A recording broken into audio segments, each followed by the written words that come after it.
Hello students, I hope you all are fit and fine. So today students, this is the third video of our fifth chapter of history and the name of the chapter is Kingdoms, Kings and an Early Republic. So beta, in this chapter we have earlier read about the various types of Janpad, we have read about the Mahajanpad and we have also read about the taxes that were introduced in this time period. So today we are starting from changes in agriculture. उस time period में खेती बाड़ी में कौन कौन से changes देखने को मिले. So there were two major changes in agriculture around this time. One was growing use of iron ploughshare. तो उस टाइम पे बेटे जो पहला चेंज देखने को मिला वो क्या था कि वुडन प्लोशेयर की जगह, मतलब जो वुडन हल होता था, लकड़ी का हल होता था, उसकी जगह आयरन का हल यूज़ किया जाने लगा.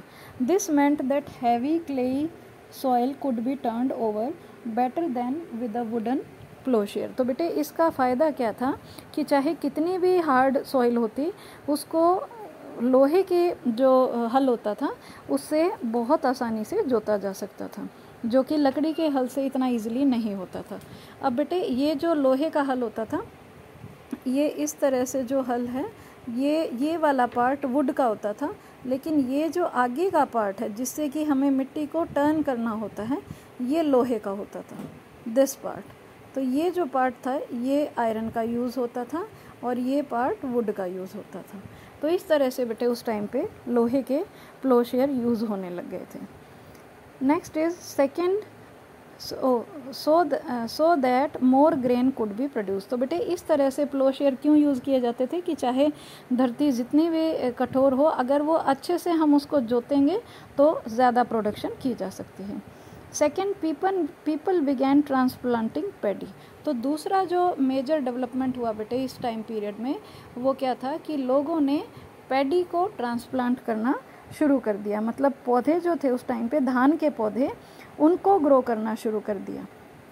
तो इसका मतलब क्या है बेटे, this meant that instead of scattering seeds on the ground from which plants would sprout, saplings were grown and then planted in the fields. तो पहले क्या होता था बेटे, कोई भी हमारा खेत होता था, फील्ड होती थी, तो उसमें हम बीजों को बिखेर देते थे. तो उससे क्या होता था, कहीं पे ज़्यादा हो जाते थे बीज, कहीं पे कम हो जाते थे. तो बेटे पैडी को ग्रो करने का, धान को ग्रो करने का एक नया तरीका निकाला था.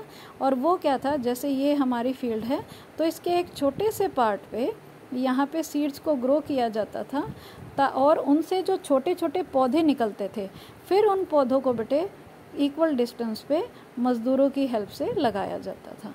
तो ये था ट्रांसप्लांटेशन. ठीक है कि जो धान होते हैं उसकी जो पौधे होते हैं, छोटे पौधे जिसको हम प्योध भी बोलते हैं, उनको दूसरे एरिया पर इक्वल डिस्टेंस पे लगाना. तो उससे क्या होता था, प्रोडक्शन ज़्यादा होती थी. This led to increased production. तो बेटे जो मैंने अभी आपको बताया कि जब हम इस तरह से इक्वल डिस्टेंस पे प्लांट्स को लगाते थे तो उससे उनकी प्रोडक्शन बढ़ जाती थी. As many more plants survived, क्योंकि बहुत सारे प्लांट्स जो थे वो ग्रो करते थे, तो इससे प्रोडक्शन भी बढ़ती थी. However it was back breaking work. Generally slave men and women, dasas and dasis and landless agriculturals kamakas had to do this work. तो बेटे ये जो वर्क था, ये सैपलिंग्स जो थी वो बिल्कुल हमें खड़े होके और झुक के ये सैपलिंग्स खेत में लगानी पड़ती हैं. तो इस वजह से ये काफ़ी कमर तोड़ वर्क होता है और इसीलिए इस वर्क को करने के लिए जो दास होते हैं, दासीज होते हैं, उनको यूज़ किया जाता था या फिर ऐसे लोगों को यूज़ किया जाता था जिनको कमाकराज के नाम से जाना जाता है, जो जिन मज़दूरों के पास लैंड नहीं होती है. तो ऐसे मज़दूरों की हेल्प लेके ये सारा प्रोसेस किया जाता था. Now coming to the next topic, that is a closer look, Magadh. तो बेटे हम मगध के बारे में रीड यहाँ पे कर रहे हैं. तो मगध का वो एरिया है बेटे जहाँ पर आपका बिहार का एरिया है, तो उसी एरिया को हम मगध बोलते हैं. So Magadh became the most important mahajanapada in about 200 years. Many rivers such as Ganga and Son flowed through Magadh. तो बेटे मगध नाम का जो प्लेस है वो सबसे ज़्यादा इम्पोर्टेंट जनपद बन गया 200 सालों के अंदर अंदर, और वहाँ से गंगा और सोन जैसी नदियाँ मगध के बीच में से बहती थी। सोन जो है बेटे वो गंगा नदी की ट्रिब्यूटरी है, मतलब गंगा नदी में से ही निकलने वाली एक छोटी नदी है। This was important for transport water supplies making the land fertile. तो ये जो दो रिवर्स जाती थी बेटे, इनका सबसे इम्पोर्टेंट काम क्या था? एक तो ट्रांसपोर्टेशन, क्योंकि उस टाइम पे ज़्यादातर लोग क्या करते थे, नाव में बैठ के वो एक प्लेस से दूसरी प्लेस पे जाते थे। दूसरा है वाटर सप्लाई, पानी की जितनी भी सप्लाई होती थी या पानी जहाँ वहाँ जिसको भी चाहिए वो कहाँ से होता था? रिवर्स से होता था। और थर्ड था बेटे, जो हमारी ज़मीन होती थी उसको उपजाऊ बनाने का काम भी नदियों का होता था, क्योंकि जो रिवर होती हैं उनका वो अपने साथ अपर मोस्ट लेयर को ले आती हैं, जिसमें सैंड, सिल्ट, कंकर, पत्थर, ये सारी चीज़ें होती हैं, जिससे कि हमारी सॉइल जो है वो फर्टाइल हो जाती है जहाँ पर भी वो रिवर आके रुकती है। तो ये 3 रीजंस थे जो बेनिफिट थे जो उस टाइम पे लोगों को रिवर से होते थे। Parts of Magadh were forested, तो इसी वजह से बेटे ज़्यादातर एरियाज़ जो थे मगध के उनमें जंगल था। Elephants which lived in the forest could be captured and trend for the army. तो उस टाइम पे जो भी जंगल में हाथी होते थे बेटे उनको पकड़ लिया जाता था और सेना के लिए उनको तैयार किया जाता था। Forest also provided would for building houses,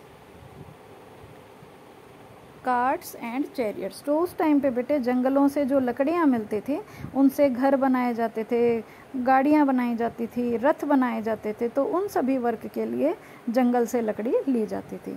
besides there were iron ore mines in the region that could be tapped to make strong tools and weapons.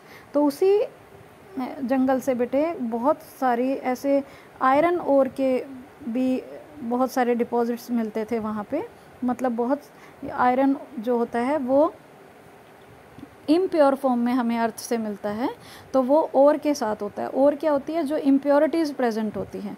फिर बेटे फर्दर एक्सट्रैक्शन हम करते हैं, मतलब कुछ प्रोसेसेस के थ्रू हम प्योर मेटल को निकालते हैं उसमें से। तो इस तरह से बहुत सारी ऐसी खान होती थी वहाँ पे, माइंस होती थी जिनमें से आयरन ओर बरामद होता था, और उसी आयरन से फिर बेटे बहुत मजबूत टूल्स और वेपन्स बनाए जाते थे।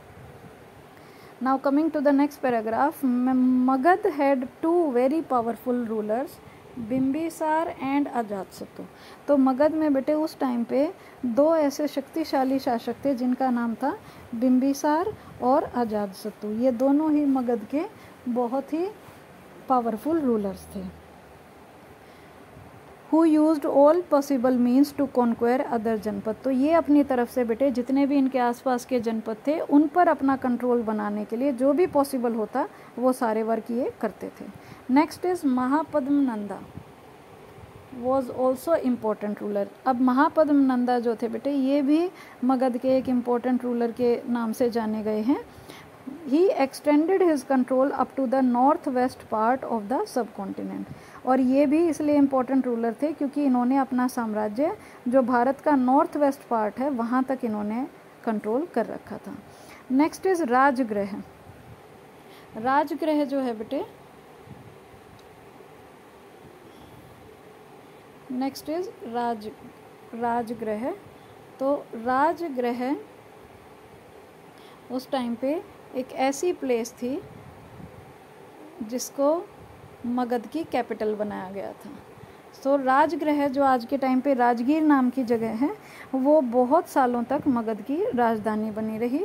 Letter the capital was shifted to Pataliputra. लेकिन बाद में जो कैपिटल मगध की बनी वो क्या थी? पाटलिपुत्र। तो बेटे अगर क्वेश्चन आता है कि पहले किस प्लेस को मगध की कैपिटल बनाया गया था तो आंसर क्या होगा? राजगृह। और अगर ये पूछा जाए कि बाद में किस प्लेस को कैपिटल बनाया गया था तो आंसर होगा पाटलिपुत्र, जिसको हम पटना बोलते हैं आज के टाइम पे।